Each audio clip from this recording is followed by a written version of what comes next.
시청하시기 전에 구독과 좋아요 꼭 부탁드립니다. 감사합니다. 우리나라는 매년 4천만 톤 정도의 LNG를 해외에서 수입하여 사용하고 있습니다. 그런데 이를 대체할 수 있는 가스가 독도 인근에 매장되어 있다는 기사를 보신 적이 있으실 겁니다.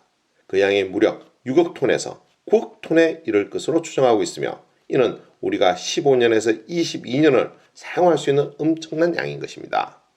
그 주인공이 바로 가스 하이드레이트라는 것입니다. 수압이 높은 심해에선 0도씨 이하에서도 물이 얼지 않고 물과 얼음의 중간 형태를 띈다고 합니다. 이때 바닷속 해초, 플랑크톤의 퇴적물이 썩을 때 발생하는 메탄가스 등이 물 분자 사이사이 공간을 채우면서 만들어지는 것이 바로 가스 하이드레이트입니다. 가스 하이드레이트는 영구동토나 심해 등 0도씨 이하의 저온과 높은 압력에서 천연가스와 물이 결합해 생성된 고체 연료라고 할 것입니다. 그래서 고체 천연가스 또는 얼음석탄이라고도 불리며, 물 분자 사이에 채워진 천연가스의 90%가 메탄이어서 메탄 하이드레이트라고도 합니다. 가스 하이드레이트는 우리가 익히 알고 있는 드라이스아이스와 비슷하게 녹으면서 바로 기체가 되는데, 불을 붙이면 메탄이 타면서 불꽃을 만들어내기 때문에 불타는 얼음이라고도 불립니다. 가스 하이드레이트가 주목받은 이유는 이 물질이 미래 인류의 유력한 에너지원이 될 가능성이 매우 높기 때문입니다. 우선 가스 하이드레이트는 대표적인 친환경 에너지원입니다. 같은 양의 에너지를 만들어내는데 석유보다는 1.5배, 석탄보다는 2배 적은 이산화탄소를 만들어낸다고 합니다. 이산화탄소 배출에 따른 지구온난화를 줄일 수 있다는 이야기인 것입니다. 또 가스 하이드레이트는 전 세계 해양에 비교적 광범위하게 분포하고 있는 데다 매장량도 엄청나게 많다는 것입니다.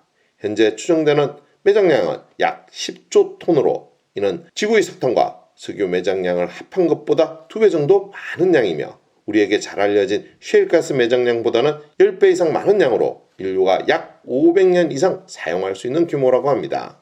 하지만 아직 상용화의 길은 먼 듯합니다. 이를 안전하게 채취하는 기술 확보가 쉽지 않기 때문입니다.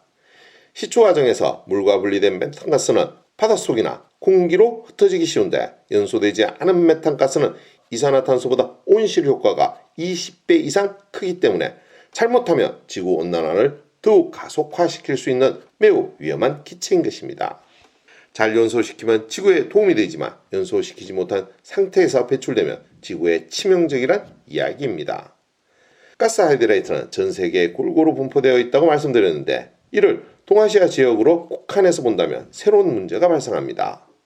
동아시아 지역의 대표적인 가스 하이드레이트의 매장 지역은 우리나라 독도 인근 해역을 포함해서 일본의 센카쿠 열도, 중국명으로 다오이다오와 남중국해 남부 지역이 있습니다. 이 세 곳의 공통점이 국가 간 영토 분쟁 지역이란 것입니다. 그리고 일본이 독도에 대해 집요하게 영유권을 주장하는 배경에는 가스 하이드레이트가 있다는 의혹이 지속적으로 제기되고 있는 것입니다. 가스 하이드레이트와 관련하여 재미난 이야기가 하나 있는데, 그것이 바로 버뮤다 삼각지대 미스터리의 원인이 가스 하이드레이트라는 것입니다. 버뮤다 삼각지대는 대서양에 위치한 버뮤다 제도, 미국 플로리다, 푸에르토리코를 잇는 거대한 삼각해역을 가리킵니다. 이 지역은 17세기 초부터 원인을 알 수 없는 선박과 항공기의 실종사고로 악명을 떨쳤습니다. 지금까지 선박과 항공기의 실종사고가 수백 건에 이르지만 그 원인이 밝혀지지 않아 미스테리 실종사건으로 기록되어 있습니다. 이에 대하여 전설의 아틀란티스 대륙 관련설, 외계인 소행설, 지구 자기장 변화설 등 다양한 추측이 난무하였는데, 2010년 호주 모네시 대학의 조세프 모니건 교수는 선박과 항공기의 실종 원인은 메탄가스에 의한 자연현상 때문이라는 주장을 펼쳤습니다. 이미 이 지역은 1998년에 실시된 심해 굴착 계획 사업을 통해 버뮤다 심해제 가스 하이드레이트층이 존재한다는 사실이 밝혀진 상태였습니다. 그리고 2001년 미국 해군대학원 브루스 디나로도 교수는 이 메탄층에서 발생하는 가스가 미스터리한 실종의 원인일 것이라고 분석했습니다. 이런 상황에서 2010년 8월 호주 모네신의 조세프 모니건 교수는 미국 물리학 저널에 버뮤다 삼각지대의 선박 항공기 실종 원인은 메탄가스로 인한 자연현상 때문이라는 논문을 발표합니다. 그의 주장에 따르면 해저에 갈라진 틈에서 거대한 메탄 거품이 대량으로 발생한다면 수면으로 상승하면서 사방으로 팽창하는 거대한 메탄 거품이 생길 것입니다. 어떠한 선박이라도 이 메탄 거품에 붙잡히면 즉시 부력을 잃고 바다 밑으로 가라앉습니다.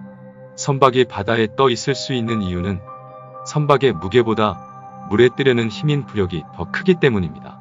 따라서 메탄 거품에 의해 부력을 잃게 된다면 선박은 그 무게를 이기지 못하고 그대로 침몰하게 되는 것입니다.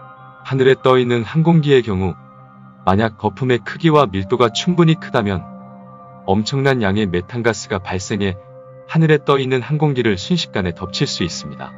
이때 항공기 통풍구로 메탄가스가 들어가게 되고 결국 메탄가스로 인해 불이 붙은 항공기는 화염에 휩싸여 폭발하게 된 것입니다. 수많은 추측과 가설들이 있지만 미스터리의 정확한 원인은 여전히 미스터리라 할 것입니다. 오늘의 이야기는 여기까지입니다. 더 좋은 이야기로 찾아뵐 수 있도록 구독과 좋아요 꼭 부탁드립니다. 알림 설정도 잊지 마시고요. 감사합니다.